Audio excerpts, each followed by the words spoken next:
Welcome to another market update. Today is January 15, 2018. Hope you are enjoying the extended weekend. The market is closed to observe Martin Luther King today. So let's take a look at the indexes here. I got the chart on the screen. As you can see, last week the market had another record week. All the indexes closed at a new record closing high. See the New York Composite, the Dow Jones Transportation, the Dow Jones Industrial, the S&P 500, the Nasdaq 100, the Nasdaq Composite, and the Russell 2000. They all closed at a new all-time closing high. And looking at the S&P 500 cash index, as you can see that the index last week actually tagged the 1618 extension. The high for Friday was 2787.85, and the 618 is 2787.23. So it exceeded that by around 62 cents. So you can see that it was this swing that we're looking for a symmetry move. Right, on this 100% of this, and actually traced it out and exceeded that, and actually went beyond and moved up to the 1618. So when looking at the weekly, you can see it had another strong week, very solid green candle, and then going back to the monthly, as we could see that this channel seems to indicate this thing is going to be continue to move up. And maybe we'll see that 3,000 or even 3,100. Who knows? But definitely, this market doesn't seem to show any sign that it is weakening. In matter of fact, the internal actually starting to strengthening. So we actually see a little bit more strength behind this move here.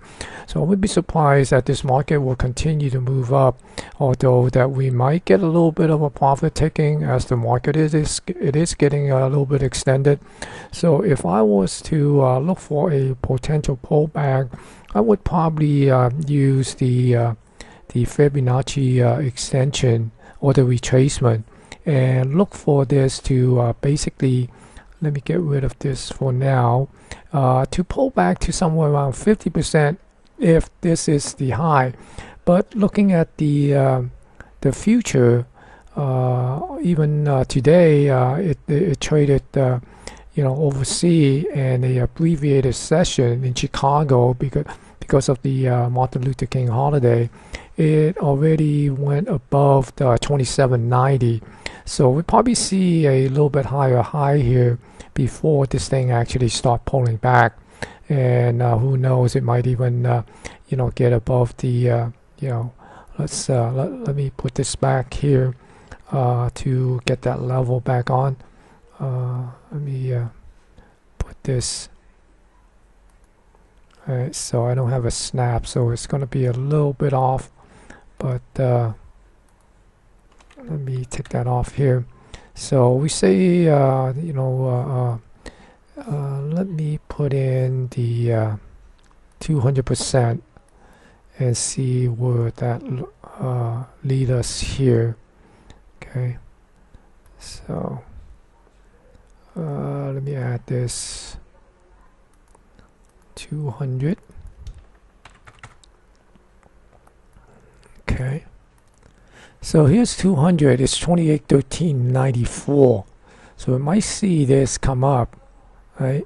Then we maybe look for a retracement of some sort. So if we sort of look forward and saying that this might be the peak, that maybe we see a pullback, and if that's the case, and let's see where this might pull back to. Seems like be pulling back to the 2742.53, somewhere around there on the S&P 500. Okay, so that's basically a little bit of a projection. Not saying that it will do that, but at least when it is in this uncharted territory, there's not much one can do to project where the market will hit resistance and start to pull back. So right now, we basically just have to keep an eye on any kind of catalyst to cause some profit taking or selling, from weak hands. On this market here right now, I do not see any catalyst that could come in play, other than maybe the government shutdown might cause some anxiety, and maybe that might generate some profit taking and create that pullback. And I think any kind of pullback will probably be bought, because again, looking at the market internal, they do not indicate the market has topped. Because also, if you look at this, the index chart that I put forward earlier, the market doesn't top when every sector or every market, sector of the market is hitting new high. So that's just too much of bond market advance, and the market doesn't top when it's have bought participation. It's only when the participation get narrower and narrower, that's when we start be looking for market top. So that's basically where we're at on the S&P 500. And here we're looking at the Nasdaq 100, and seems like the technology also continue to be strong and push this market up. Right now, it's essentially getting close to this 127 extension of 6763.37, and the high, well, actually exceeded that on the high. The high was 6763.98. So again, basically just kind of follow these extension up and see where it will start encounter some sort of resistance and generate some pullback or profit taking. Right, so not much to be said other than let's continue to move up. And here's the weekly. Again, it's a fairly solid candle on the weekly, and the monthly. It just even though it went to this channel, but it's continued to move upward. So. And here, looking at the Russell 2000, although it got a little bit of a topping tail like a shooting star on Friday, but it's still close above the previous day close, and it is at a all-time record close. So again, we're basically looking for these major move extension, and just follow these Fibonacci extension for potential reversal or potential resistance here. Okay, so and we look at the weekly again. The weekly is pretty strong. It's still a very solid candle, green candle, and the monthly nothing changed here. It is continuous one-time framing up. So if we look at the S&P 500 E-mini future here, you can see that we're basically looking at somewhere around 28.18 if it traces out this move at 200%. Now, just out of curiosity, let's go and see what we could get here. Let me put this snap back on, and we trace this one here. This let's do a symmetry move on this, and then see where this will bring. Okay, so you can see this is the 100. That would be 2807.50. So maybe we could also monitor this particular level as well. So right now, I'm gonna take this off, because it's gonna get up to 200. That would be 2818. Well, I'll just leave it on. I'm just gonna leave both on and kind of watch that for now. So right now, basically, first looking at this 2807.50 as the next potential level to keep an eye on, to see will we get some sort of a resistance and a little bit of a pullback from there.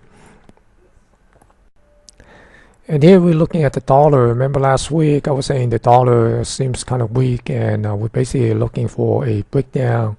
Got a breakdown of this head and shoulder pattern and try to come back up and retest this neckline here. And as you can see, it's sort of trying to retest that, but failed to get back and stay back above this neckline. And you can see that the dollar just continued to come down. And right now we could be looking at this 161.8 extension on the downside, somewhere around 90.35 or 90.36 here. So basically could look at this low here. This pivot low will be 90.36. So that would be this 161. So I think right now we'll probably keep an eye on that level to see would the dollar be able to find a little bit of a support here and bounce back up a little bit. But I think the long term on this dollar is basically is on the downside, and we could see a much bigger head and shoulder pattern that could be play out on the weekly. So you can see on this weekly here, we could look at maybe this head and shoulder here, right?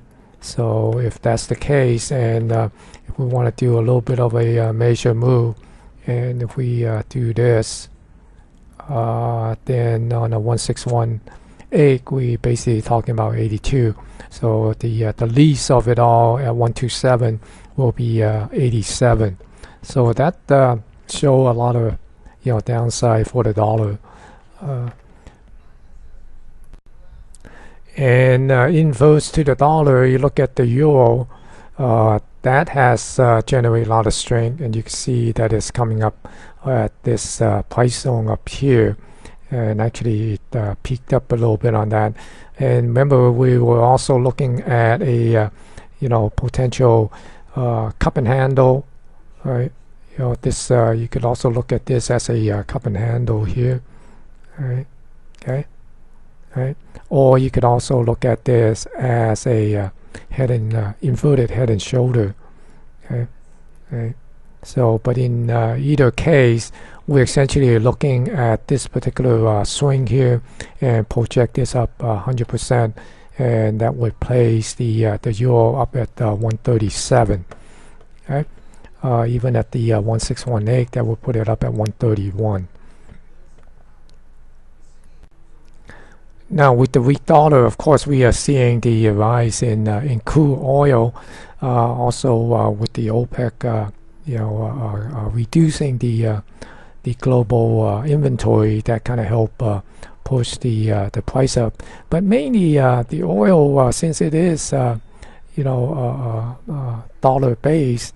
And the thing is, the weakness or the strength of the dollar have more influence on the oil prices than the actual supply, right? So, not saying that it doesn't have any influence of supply and demand, but I think because it is pegged to the U.S. dollar, the weakness or the strength of the dollar will definitely have some impact on the oil prices. And right now, the oil prices is being pushed up by two fronts, right? One is the weaker dollar, and two is the lower inventory. Right? So we can see on a weekly, we're looking at this basically a big multi-year double bottom from last week. We talked about that, right? If we look at this as a double bottom here. And then it broke out. So right now, basically looking could be a 75 or at least 69 up there. Though that is within the possibility. And if we take a look at this pivot here, that's pretty close to 69.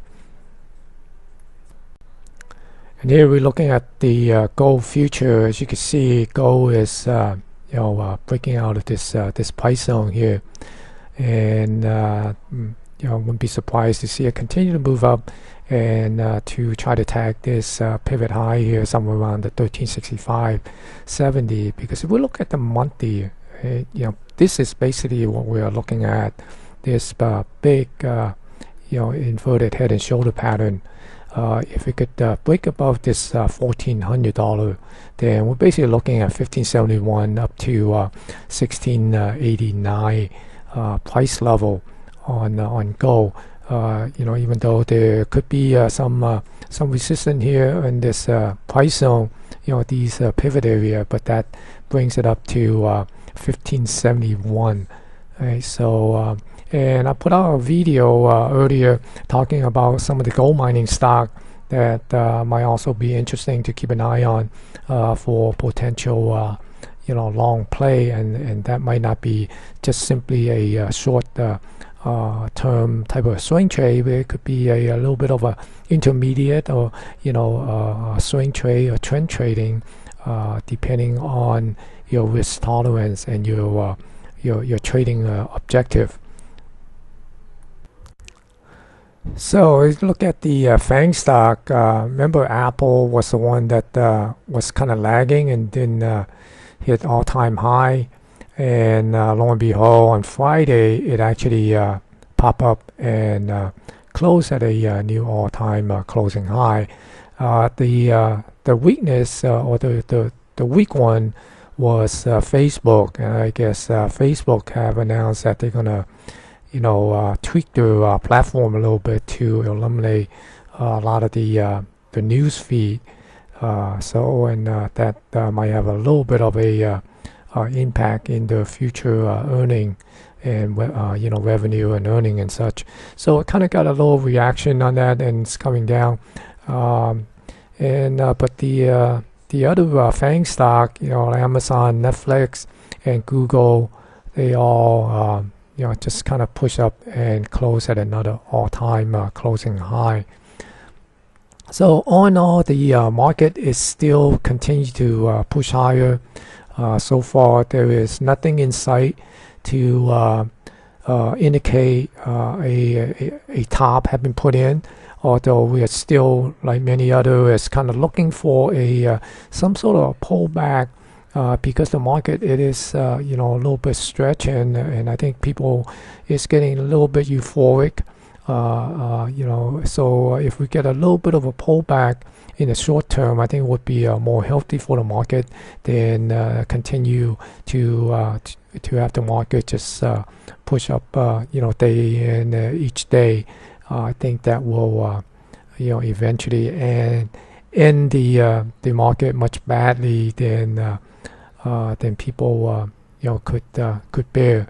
So it's best to kind of take a little bit of medicine, for a little bit of a pullback, and then have another push. But definitely, this market is continue to show strength.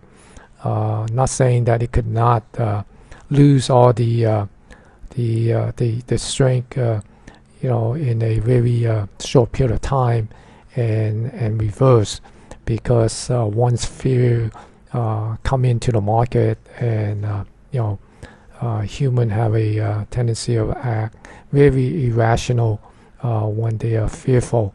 So just keep an eye on the market, and again, just go along with the trend until it ends. If you don't believe this trend, the lesson I learned is that stay away. Move to the sideline and just watch the market go. If you don't want to participate. Alright, good luck on your trading. And if you find this video useful, please click it. Give it a thumbs up, to give it a like. And if you are not a subscriber on my video channel on YouTube, click on the subscribe button at the lower bottom, lower right hand corner, and subscribe to my YouTube video channel, and follow me on Twitter. My handle is smtraderCA. Thank you for watching.